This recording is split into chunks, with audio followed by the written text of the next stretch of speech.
Taking your family on a Disney vacation is supposed to be exciting and memorable, but it can also be stressful and overwhelming, especially if you're unprepared. So here are 5 tips to keep in mind to make sure that your vacation goes smoothly. Number 1, plan ahead. The key to a successful Disney vacation is doing all the research and decision making before you leave home. What days are you going to which parks? How are you getting there? And what time do you need to leave? Not only do you need to set up the Walt Disney World app on your phone and everyone else's phone, but making sure that your park tickets are purchased and connected in the app and everyone is in the same group so that you can make reservations together. You also want to make sure you understand how to use the app to find your way around, view wait times for all the attractions, order food, use Genie Plus if you want to in the lightning lanes. Do your research on the parks, the attractions, the restaurants, everything that you want to do, and prioritize the ones that are most important to you. Create a loose schedule that includes breaks and downtime to avoid feeling overwhelmed or exhausted. A well-planned itinerary will help you maximize your time and minimize your stress. But it is important to set realistic expectations. Disney World is gigantic. There are thousands of things to do, and it's impossible to do it all in one trip. If you made a list of everything you wanted to do while you're there, especially during busier crowd days, you might be able to do half of that list.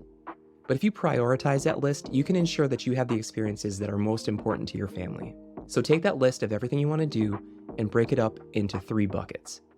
Must do, would like to do, and it'd be nice to do, which means you wouldn't be upset if you never got to do those things. As you're planning out which days you're going to be where, start with the must-dos and work backwards from that, filling in the would like tos and finally filling in the it would be nice tos. Make sure that everyone in your family is on the same page about what things they want to do and what things they're okay skipping to avoid disappointments and arguments later.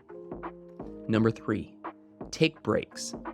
You're spending a lot on this trip, so it's natural to want to pack in as much stuff as you can to feel like you're getting your money's worth. But there's a ton of walking around involved, and it's in heat and humidity that most people aren't used to, especially little kids. It's okay to steal some time in air-conditioned stores or benches that are covered in shade. If your hotel room is nearby, don't be afraid to leave the parks in the middle of the day. Usually, that's the hottest part of the day anyway. Go back to your hotel, go for a swim, take a nap, take a shower, get something to eat, relax, and then come back to the parks later in the day when it isn't as hot and the crowds have dissipated a little bit. Number 4, be flexible. Despite all of your careful planning, things can and probably will go wrong. Attractions break down, lines can be longer than expected, weather may not cooperate. When this happens, be flexible and willing to adjust your plans. You may find this frustrating after you've spent all that time planning your itinerary, but that's why you need a loose daily plan so that you can adapt to the circumstances of that day. Being too rigid is only going to set you up for disappointment, especially with kids. They're going to need breaks. They're not always going to want to do the same things that you want to do or have planned to do. When my son was young, he wanted to spend hours in the boneyard at the Animal Kingdom, which sounded like a huge waste of time to me because we've got playgrounds at home, but it's his favorite memory from that trip. He loved that thing. So why would I deny him that because we had to go see the Nemo show or something? Number 5, stay positive. Finally, remember the reason why you're there. It's probably not to check off a whole bunch of boxes to see how many rides you can get on, to see how many treats you can eat or souvenirs you can buy. It's about quality family time and making memories together. How many opportunities do you get in a year where it's just you and your family, no work, no sports, no school, no other obligations, just you guys together, doing whatever it is you want? The first time that I went to Disney as an adult with my own family, I saw little cartoon dollar signs floating up after every transaction. $20 hamburger, $30 shirt, $10 for popcorn. Popcorn! $10! You have to accept that things are going to cost way more than they should, or you're not going to be able to enjoy yourself. Also, don't push your kids too hard. Remember, they're on vacation too, and they want to enjoy themselves without feeling like they have a laundry list of obligations to check off. They're going to get hungry, they're going to get tired, they're going to get hot, they're going to get whiny.